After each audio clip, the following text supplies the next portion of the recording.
ಬೀದರ್ನಲ್ಲಿ ಮಹಾರಾಷ್ಟ್ರದ ಬಸ್ಸುಗಳಿಗೆ ಪೊಲೀಸರ ಭದ್ರತೆ.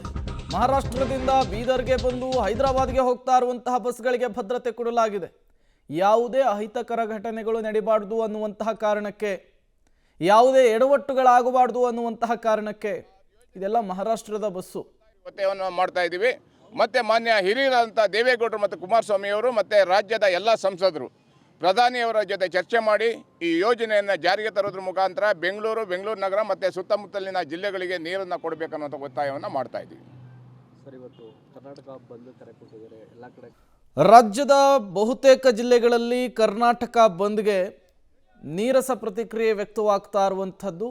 10 ಗಂಟೆಯ ಬಳಿಕವಾದರೂ ಕೂಡ ಈ ಬಂದ್ನ ಬಿಸಿ ಏರಿಕೆ ಆಗುತ್ತಾ ಅನ್ನೋದನ್ನು ಕಾದು ನೋಡಬೇಕಿದೆ. ಈಗಾಗಲೇ ಬೇರೆ ಬೇರೆ ಜಿಲ್ಲೆಗಳಲ್ಲಿ ಈ ಬಂದ್ ಯಾವ ರೀತಿ ಸಾಗ್ತಾ ಇದೆ ಅನ್ನೋದರ ಡೀಟೇಲ್ಸ್ ಅನ್ನು ನಿಮಗೆ ಕೊಡ್ತಾ ಇದ್ವಿ.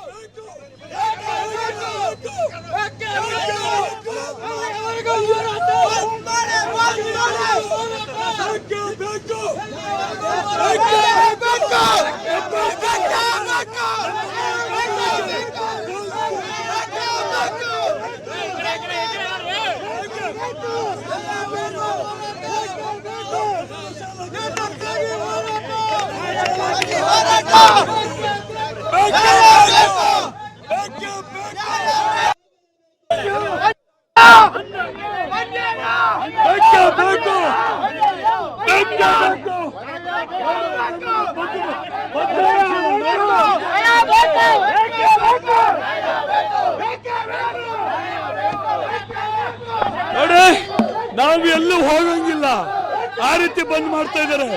ಎಲ್ಲೂ ಹೋಗಂಗಿಲ್ಲ, ನಾವು ಆಫೀಸ್ ಬಿಟ್ಟು ಹೋಗಂಗಿಲ್ಲ, ಮನೆ ಬಿಟ್ಟು ಹೋಗಂಗಿಲ್ಲ, ನಮ್ಮನ್ನ ಬಂಧಿಸ್ತಾ ಇದ್ದಾರೆ.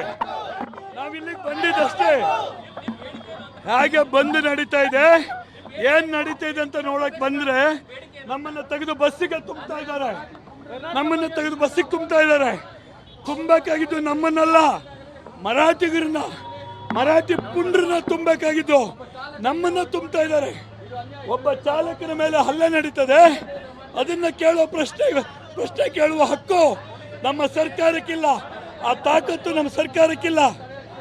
ಇವತ್ತು ಹಿರಿಯ ಹೋರಾಟಗಾರರಾದಂಥ ವಾಟಾಳ್ ನಾಗರಾಜ್ ಅವರು ಕರ್ನಾಟಕ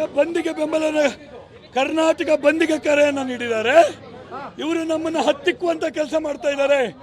ಸರ್ಕಾರ ಇಷ್ಟು ಕೆಳ ರೀತಿಯಲ್ಲಿ ನೋಡ್ಕೊಂಡಿರೋದು ಇದೇ ಪ್ರಥಮ. ಇಷ್ಟು ಕೆಳಮಟ್ಟದಲ್ಲಿ ನೋಡ್ಕೊತಾ ಇದೆ.